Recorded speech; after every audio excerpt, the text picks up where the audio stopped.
All right. Hello, everyone. I'm here today with Kristen, and this is our fifth episode of Walking the Path.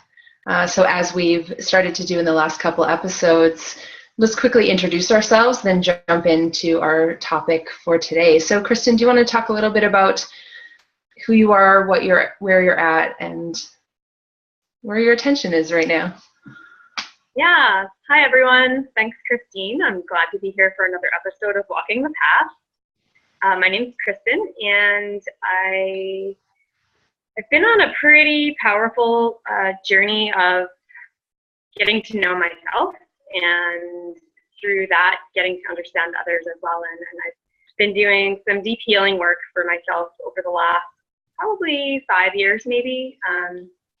I thought I was doing healing work before that, but then I discovered what real healing work was and is, and it's a continual journey, and I think it can be a really fear-based realm to dive into for a lot of people. And once you get past the scary part, it can actually be really exciting, and dare I use the word fun.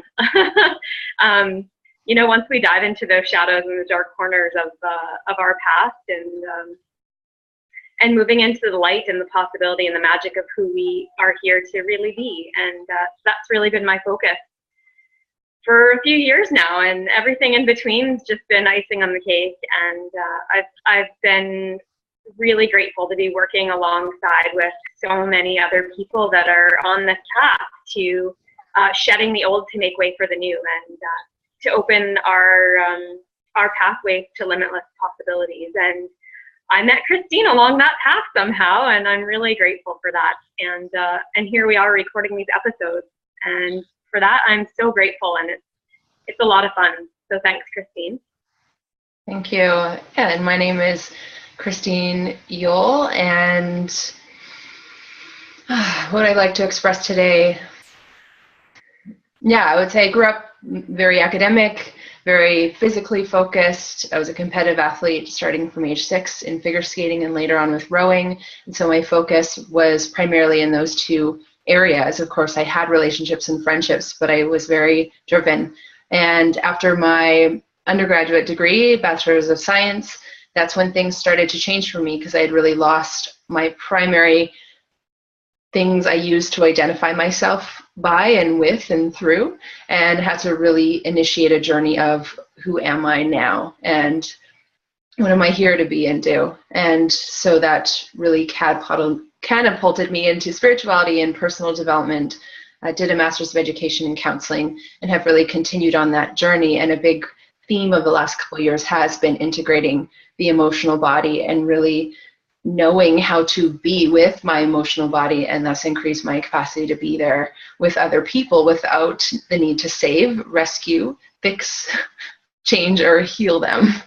Really empowering people to know that they can choose that, as I more and more choose that. And one thing I would express, that early on the path, when I was more mentally focused, that was the time when I was more apt to want to help other people and tell them the latest and greatest and guide them, and I know what's best and you just need to hear what I have to say. And like anything with maturity and with the deepening, especially of the emotional body integration work, we realize there's much more to the path. And as we do our own integrative work, we're often more present and relaxed around people. So as a message to begin with, I would just suggest to notice how you approach other people and how relaxed and present you feel. And often it's a sign that we're earlier in our journey when we have a need to rush to fix, change, and heal others. It's kind of an indicator that we haven't really gone deep within ourselves to do that there first, because only when we truly heal can we transmit the frequency of love and healing to others. So let's jump into our topic today. And one thing Kristen and I had begin to explore before we jumped on the recording was just that it is that time where we're coming into the new year. So we'll dive into that topic of really being present for the new energies and paying attention to what's true for us, what's possible for us, where we can place our attention, and how we can direct our lives that really go beyond the fear-based uncertainty that would drive people into shutting down and becoming chaotic and losing hope. So welcome to that. Thanks, Christine. Yeah, as we always do, we have no pre-plan for our shows, which I think is so fun. And right before we push record, we just say hi to each other and we have a check-in. And through those hellos, the topic comes up. So yeah, we talked about how this time of the year is powerful for a lot of people, whether or not you're someone who subscribes to a New Year's resolution or not. On a subtler energetic and emotional level, I think there's a collective kind of resetting or shifting that happens. And there's so much celebration in whatever way that comes on New Year's Eve around the planet, right? In the time zones, it just kind of happens around the earth. And there's something really beautiful and unifying about that to me. You know, not that every single person is celebrating, but I would say a majority of the globe is in huge celebration. Kind of, some people might be like, wow, we made it through another year on Earth, holy moly. You know, and others are gathered with friends and family. And, you know, for some people, it's about survival on the planet, for sure. And others were partaking in extravagant parties. And at the same time, I think there is that unifying factor and a lot of celebration and beauty coming into the new year. It can also be a time of a lot of stillness and inner journeying and reflection after the actual celebration portion of moving into the new year. And I know for me, I've had some physical health challenges actually, and I'm waiting for a liver cleanse to arrive in the mail, and it's kind of interesting timing because I'm always like, I'm not really one of those New Year's people, but I'm expecting it any day, and I look forward to starting off the new year by really supporting my body and my organs. It's something that's important to me on my path is supporting my physical well-being, and I know that's really been a part of your life as well, Christine, in different ways, I think. Anyway, so yeah, I'd invite in that exploration of what can we do for our physical body moving into the new year. I know a lot of people jump into fad dieting and things, but as a lot of us know, those aren't really effective solutions and can really wreak havoc on your mind and your emotions as well. And so I think some more gentle approaches would be really helpful for everyone if we could throw some ideas around and some things that have worked for us too. Mm-hmm.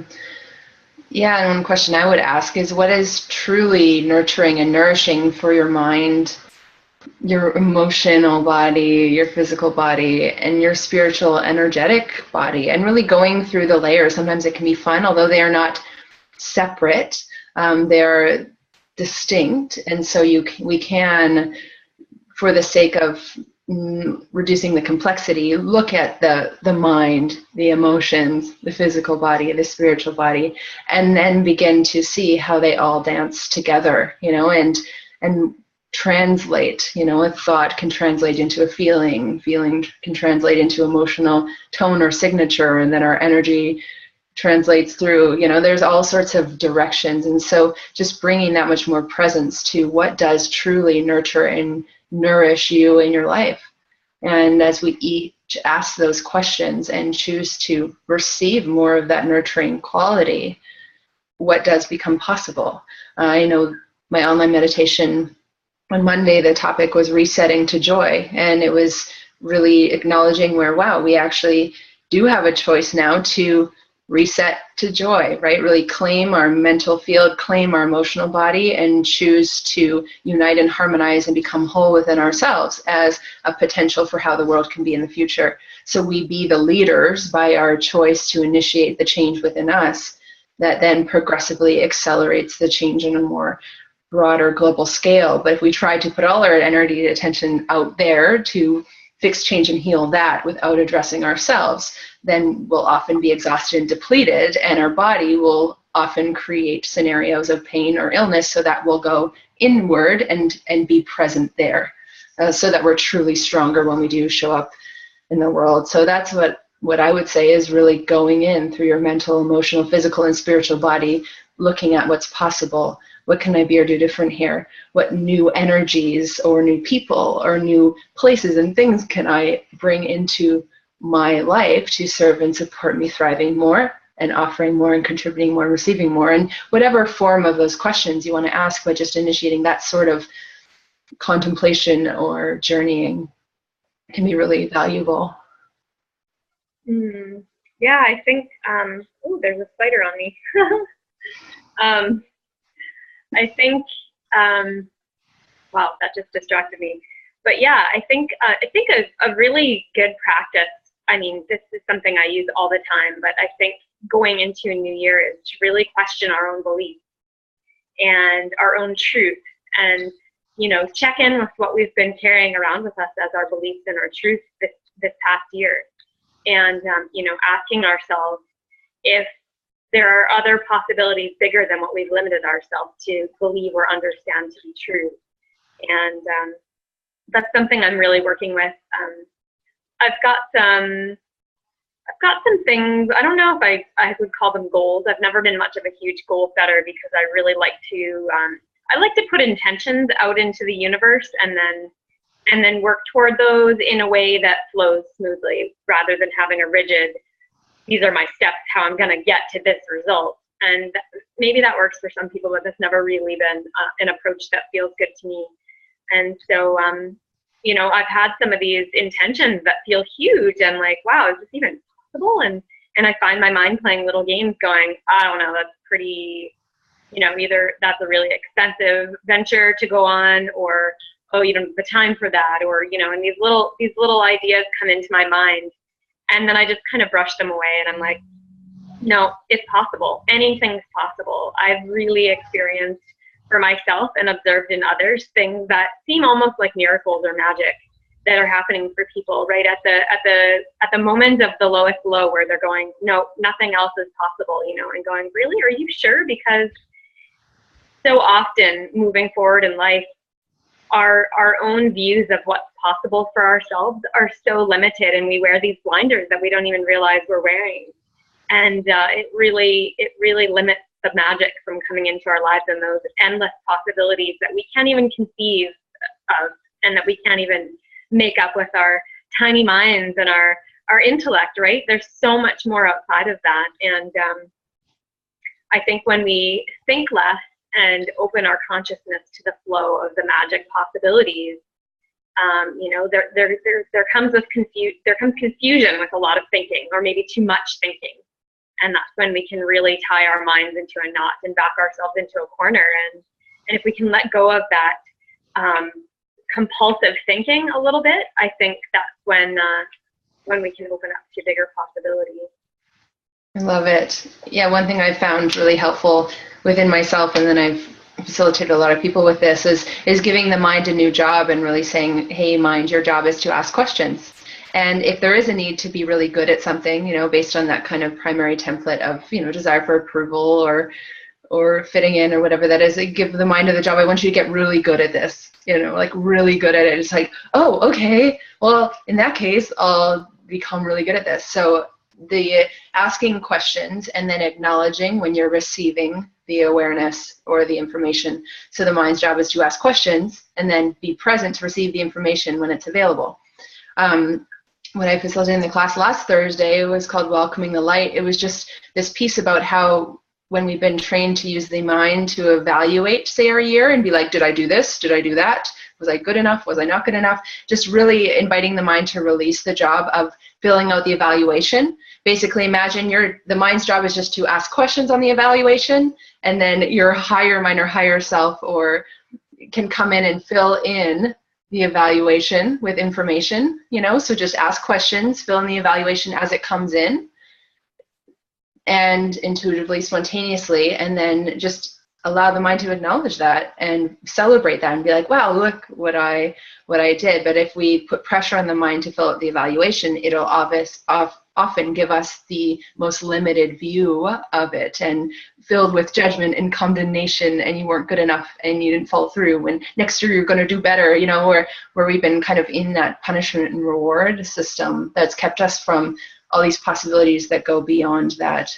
So it is a beautiful time to just question the beliefs and go, okay, who or what can show me what's beyond what I now know is possible for me, for my life, for what I can be and do here. And if we really ask for that expansion, then we can call those people in who can contribute to the expansion. Some of us who have done a lot of healing work in past years can almost become a little bit small in our need to fix, change, and heal ourselves, and kind of, instead of focusing on what we can be and do to expand our lives, we focus on fixing the next problem or releasing the next limitation, and thus we bring people in who will point out our limitations.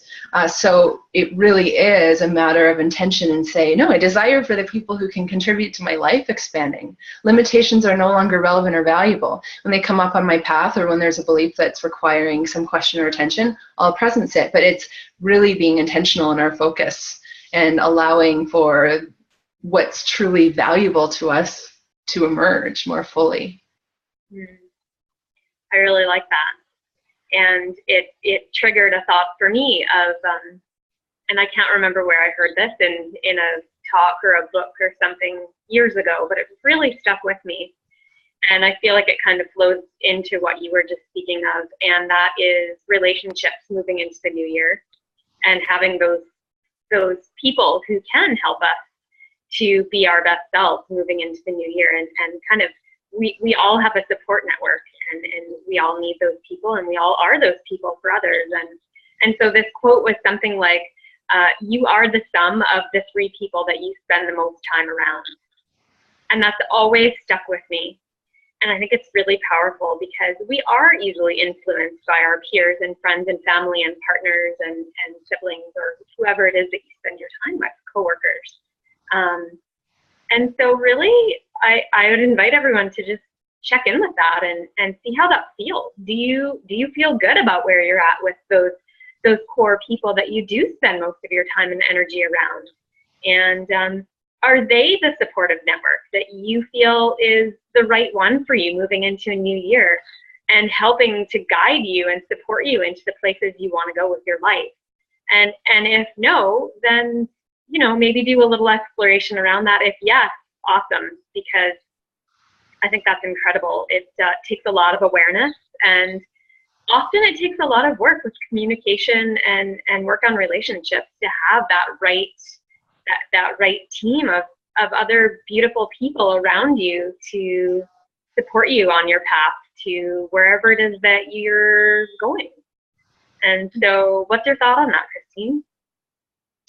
I think it's great, especially one thing that came up for me was just anywhere we've been stuck in roles. Some of us have been stuck in a role of helper, support person, one who's wise, or whatever, and so we'll tend to have people around us who are there to receive the help or support. Often secretly there'll be a resentment that we don't get that same help and support, because we would choose to surround ourselves with people who aren't capable of providing it, which is very perpetuating of that same template of belief that no one can help me, or no one gets me, or whatever that is. So we really want to question anywhere we've been caught in roles. The other role would be like, I say, someone who has people around who are always helping and supporting them, but they're not able to really help and support others because maybe they're in a disempowered place. And so in that, it's just looking at, where could I step up? Where could I be the one who's offering support? And then we can go beyond those roles to both being able to gift and receive. So just notice how the energy is flowing in our life, and are we really able to gift support and receive support? Are we able to gift love and receive love, and starting to play with the fluidity of that and increase those energy flows to go beyond just the role of the giver or the receiver. And so we can allow our social relationships to adjust to what we desire to be and see and do. And another thing to really encourage is to be present with the blame, the shame, the regret, and the guilt, and allowing those things to be resolved, and allowing anywhere we're carrying those ancestral wounds and imprinting, and really claiming like we don't have to function with blame, shame, regret, and guilt. It's like totally old news and old realities and based in control and manipulation, and we don't have to live there. And we know this intuitively, but many of us have just been so used to forming relationships with those energies present that they almost don't even know it's possible without them. But we can both tell you that it is. So that's my big encouragement, is just knowing that blame, shame, regret, and guilt is old. It's based in domination, manipulation, and control, and it no longer has to run you or any of your relationships. So just as a New Year's intention to relieve you and your body from that, because some tremendous stress is created in the body at all levels with those things in place, and they can be cleared and resolved and released. And how they can play out is when it would be like, oh, well, the people around me are the reason why I'm not showing up, or, you know, that blame energy of they are the reason why I'm not being my best self. And so as we clear the blame and going, okay, what can I choose to be and do, initiate that, and then become aware of whether the people around us can step into that space or not. Offer them the invitation, but do not force them into that position. Allow people who are already there to show up. Totally. I love it. I love your words. You have such a way with words. I was trying not to laugh out loud while you were speaking, but it was a close one. Yeah, I often find my reaction is laughter when I hear something that's really true. And it makes me feel excited because I know your words are true. The ones, for me, what you just said is true because I've experienced all those things like you said, and it's beautiful. And it also triggered another thought. And I always gather these little bits of information from other spiritual workers and authors and speakers. And you might be familiar with Byron Katie. And I took a workshop on her processes a number of years ago, probably 5 or 6 years ago. And it was right around the time I learned nonviolent communication skills. And it was all this huge awakening year for me. And anyway, one of the tidbits that she shares, and I've shared this with a lot of people lately, and it kind of stems or branches into what you were just speaking of with the blame, shame, and guilt. And that's the conversation I had with a family member. Oh, I've had these conversations many times, but most recently, you know, I said, you know, maybe just check in and see if that's actually your business. And it's so interesting. So Byron Katie says, if you're feeling stressed out about a scenario, just try to take a time out and ask yourself, is this my business? Is this someone else's business? And she uses the word God, but I know that word doesn't resonate for everyone, so I just put in universe. And so is this my business? Is this someone else's business? Or is this the universe's business? And I love that because most of the time it's not your business. You know, I mean, and a lot of us have a tendency to put our tentacles out into other people's business. And then we can take on the feelings of guilt and shame and resentment and all those ugly things where it's really none of our business anyway. And we're like putting this on ourselves. And so I love that. Like, is this my business or is this your business? Or is this neither of our business? It's just up to the universe how this goes, you know? And gosh, that can really like take a huge load off someone's shoulders to realize like, this is none of my darn business. Yeah, you know? And so I think I ask myself that a lot. You know, if I'm feeling really concerned with another person or worried or guilty or anything that's not a high vibration emotion or truth for me, and you know, that being said, sometimes it is our business, and sometimes it's up to us to resolve it and make it better and to heal whatever the problem is. And you know, you can't run away from everything. There's issues that really are our issues, and but it's funny how often they're not. None of our business. And you know, I don't know if I've ever said it to anyone, you know, but if I could just say, you know, I just feel like this is none of my business. I hope you resolve it. And I don't know, is that appropriate to say? I don't see why not, as long as it is none of your business. I don't know. What's your thought? Well, maybe it's really redefining what caring is, redefining what love is, redefining what true gifting and receiving is. And there's a lot of old models, you know, I call it back in the day, but it's present time for a percentage of people on the planet, where it's like caring is worry. And the vibration of worry is so unkind. To worry about someone is totally unkind. It's basically saying, I don't trust you. I don't trust you, and I don't trust life to look after you. So I'm going to sit here and use my time to worry. Basically, I'm going to sit here and use my time to not trust you.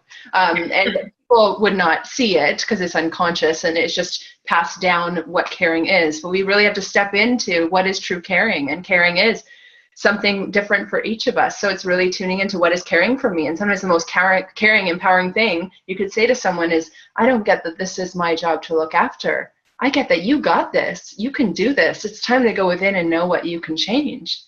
And if I change it for you, it would continue to disempower you and believe that you don't have the power to direct your life. And that would be so unkind of me to perpetrate that on you. We've lived in powerless vibration long enough on this planet. It's time to change it. Right? So that may be caring, and deeply caring, but to an old model that would be insensitive or unkind. So everything is quite confusing, especially when we're trying to get it right. So we release the need to get it right and just tune into, if I could be or do anything here, what would I choose? What is caring? What is kindness? What is presence? What is true helping? Because the old version of helping is saving, rescuing, which is often disempowering people and giving them the message that they aren't able to walk themselves, so they'll always need it to be held up by others, which is so unkind to perpetrate. But again, when we're unconscious, it looks and feels like helping because it makes us temporarily be relieved of our own experience, and so we can offer support to others. But the old motto would say it's selfish to spend any time with and for you, which is totally insane. Because unless we truly cultivate the vibration of love within us, we're not going to transform this world. So I love that. Yeah. I love that. And yeah, I guess one of the last things I'd like to, toss out there is that asking yourself as you move into the new year here, am I living from a place of love or fear in my life? And, that can fluctuate from moment to moment and day to day. But I think overall, in general, the more work we do on ourselves to heal whatever's been holding us back in a lower vibration and darker space, the more work we do, the more light comes in and the more love we can live in and from and with. And so I'm just really excited. There's a lot of people I know that are either deeply into the work that we're speaking of and really on the path. And there's also a lot of people I know who are just teetering on the edge and like just dipping their toe in a little. And I think 2017 is going to be a year where there's a lot of amazing shifting happening on a global scale, maybe a universal scale. I don't know, but I feel like it's big and the potential is huge. And, there's a lot of things on our planet that have come up this year that have been great challenges and shaken up a lot of fearful energy on the planet. And, it's up to each one of us to do our own work and to be more self-centered and change the vibration of our unique individual selves. And it's like one snowflake is beautiful and individual, and then together you can look out at a field covered in billions of snowflakes, and it just changes the whole landscape. So if we can each, become our own unique snowflake and shine together, we can just change the way that our planet's operating in this new year and moving forward from there. And I think that I just want to invite everyone to, just reflect upon your year and your past and ask yourself, what can you do differently to step more into a life of love for yourself, first of all, and then it'll radiate out to everyone that you come in contact with. It's just how it works. I know it is, because I experience it all the time, and I know you do too, Christine. So that's my final statement there. Just ask yourself how you can live more in a space of love. And take the steps needed to get there and to maintain that as much as possible. I love it.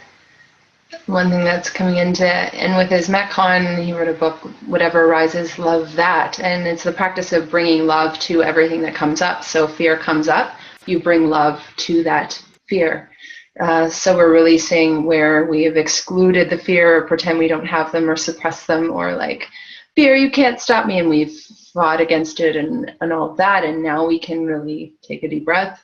Whatever arises, love that. And as we cultivate being the ones responding with love, we do that within ourselves, we do that within the world. And it really does change everything in our personal experience and progressively in the bigger picture of things. So thank you, everyone, for joining us today for the 5th episode of Walking the Path. And I hope everyone has a wonderful new year and can really welcome in some new energies to support you being nourished on all levels and able to step into your life in a bigger way. So we will see you next time. Bye, everyone. Bye.